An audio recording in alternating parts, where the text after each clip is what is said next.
तो 10th class के exams ख़त्म हो चुके हैं। अब आगे आपको क्या करना है? आप सोच रहे होंगे मुझे तो पता है कि आगे मुझे क्या करना है, तो ये वीडियो मैं क्यों देखूं?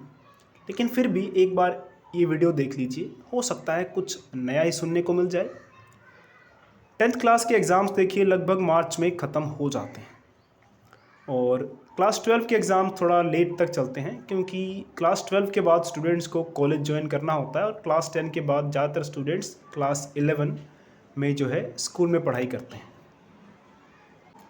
क्लास 11 में अगर हम स्कूल की पढ़ाई के हिसाब से बात करें तो क्लास 11 में आपको स्कूल के हिसाब से या स्कूल के हिसाब से देखें तो 8 या 9 महीने मुश्किल से मिलेंगे। वैसे आपको हर क्लास में लगभग 12 महीने के आसपास टाइम मिलता था। क्लास 11 में आपको स्कूल वाइज सोचे तो आपको सिर्फ स्कूल जाना होगा 8 महीने या 8.5 या 9 महीने, क्योंकि देखिए आपकी एडमिशन से जुलाई के आसपास होंगी। तो आप समझ सकते हैं कि फिर 9 महीने के आसपास या 8.5 महीने के आसपास आपके पास क्लास 11 का टाइम बचता है। लेकिन जो 3 महीने हैं लगभग आपके पास, अप्रैल मई जून, ये 3 महीने में आप क्या करेंगे? देखिए, सबसे पहले आप चाहे तो पूरा एक महीना ले लीजिए, पूरा अप्रैल का महीना ले लीजिए, चाहे तो पूरा मई का महीना भी ले लीजिए। आप ये सोचिए कि क्लास 11 में आपको करना क्या है, यानी कि आपको क्या स्ट्रीम लेनी है। Arts, commerce, vocational, medical, non medical, जो भी स्ट्रीम लेनी है इसको बहुत अच्छे से चूज़ कीजिएगा। चाहे आप इसमें 2 महीने ले लीजिए। तो ये 2 महीने क्यों दिए गए हैं आपको, 3 महीने क्यों दिए गए हैं? एक तो आप अपनी स्ट्रीम अपने अकॉर्डिंग चूज़ कर सकें। अगर आपने किसी के कहने पे कोई स्ट्रीम चूज़ कर ली ना, तो सच कह रहा हूँ मैं, आगे जाकर आपको हो सकता है कि पछताना पड़े। मैंने बहुत से स्टूडेंट्स देखे हैं, वो दूसरों के कहने पर, या कई बार माँ बाप भी चाहते तो वैसे अच्छा ही है, लेकिन होता ही है कि बच्चे का इंटरेस्ट कुछ और माँ बाप का इंटरेस्ट कुछ और। तो आपको अगले 1-2 महीने में ये सोचना है कि आपका इंटरेस्ट किस में है, आप किस फील्ड में जाना चाहते हैं, किस में काम करना चाहते हैं, किस फील्ड में आपका मन लगता है।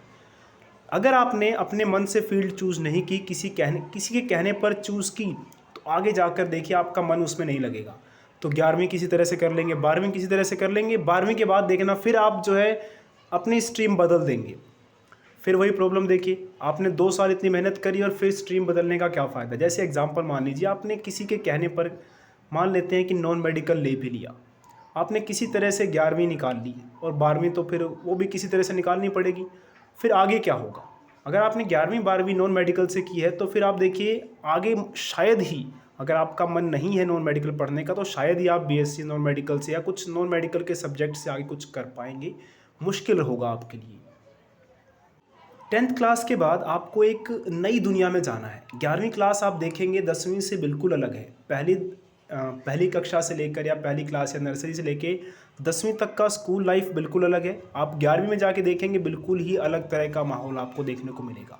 तो समझिए ये सेकंड स्टेज है आपका, और सेकंड स्टेज पे ये जो दूसरा कदम रखना है बहुत सोच समझ के रखना है। एक बार आपने कदम आगे बढ़ा दिया ना, फिर वापस मुड़ के आना बहुत मुश्किल हो जाता है। इसलिए बहुत सोच समझ के अच्छे से जो है आप 1-2 महीने लेकर अपनी स्ट्रीम के बारे में सोचिए, आपको आगे क्या पढ़ना है, ताकि आपको वापस ना आना पड़े या ऐसा फील ना हो यार कि मैं क्या कर रहा हूँ। और 11th क्लास में टाइम ऐसे बीतता है कि पता ही नहीं चलता। और 11th क्लास 12th क्लास का बेस होता है। 11th अच्छी जाएगी तो आपकी 12th अच्छी जाएगी, लेकिन 11th अच्छी जा ही नहीं पाती है। जुलाई अगस्त में आपका एडमिशन्स होते हैं, एडमिशन्स होते ही अगले कुछ हफ्तों में आपके टेस्ट शुरू हो जाते हैं, यूनिट टेस्ट, ये एग्ज़ाम वो एग्ज़ाम। अरे अभी तो एडमिशन हुआ, तब तक देखना एडमिशन होते ही आपके टेस्ट एग्ज़ाम शुरू हो जाएंगे। ऐसा इसलिए नहीं कि आपको ज़्यादा बर्डन दिया जा रहा है। एक्चुअल में बात ये है कि आपका सेशन भी देखिए स्टार्ट हो रहा है एक तरह से 1 अप्रैल या मई से स्टार्ट हो रहा है।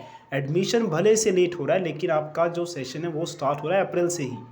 तो आपको एक स्ट्रीम चूज़ कर लेनी है जिसमें आपको एडमिशन लेना है, उसकी पढ़ाई भी शुरू कर देनी है। आजकल तो आपको ऑनलाइन कोर्सेज़ बहुत सस्ते मिल जाएंगे और यूट्यूब पे तो वैसे ही बहुत सारा कंटेंट फ्री में पड़ा हुआ है।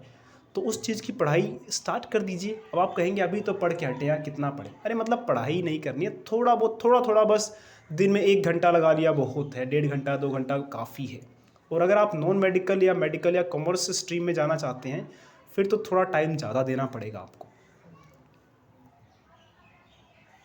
और अगर आप ये सोच रहे हैं नहीं एडमिशन के बाद पढ़ना शुरू करूँगा मैं, तो यार अभी मौज करने के दिन है। देखिए मैं कह रहा हूँ आपका सेशन अप्रैल से स्टार्ट हो चुका है, अप्रैल से स्टार्ट होगा, तो इसलिए आपको पढ़ाई भी अप्रैल से स्टार्ट करनी है, खास करके जो साइंस स्ट्रीम या कॉमर्स स्ट्रीम में जा रहे हैं। क्योंकि मैंने कहा ना आपको, एडमिशन के बाद आपके पास सिर्फ 9 या 8 घंटे 9 या 8 दिन बचते हैं सर।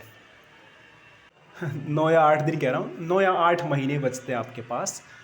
तो और जब आप क्लास 11 में एंटर करेंगे ना, देखना कैसी रेस स्टार्ट हो जाएगी। एक ऐसा लगेगा आपको कि यार मैं एक रेस देख रहा हूँ, कि स्टूडेंट्स में रेस लगी हुई है। बहुत से स्टूडेंट्स, मानिए मेरी बात, अभी से पढ़ाई स्टार्ट कर चुके होंगे। बहुत सारे स्टूडेंट्स तो अपना 11वीं में क्या करना है वो 8वीं 9वीं से ही सोच चुके होंगे। आप शायद अभी भी सोच रहे यार कि नहीं रिजल्ट के बाद सोचूंगा, तो सोचिए आप कहाँ हैं उस रेस में।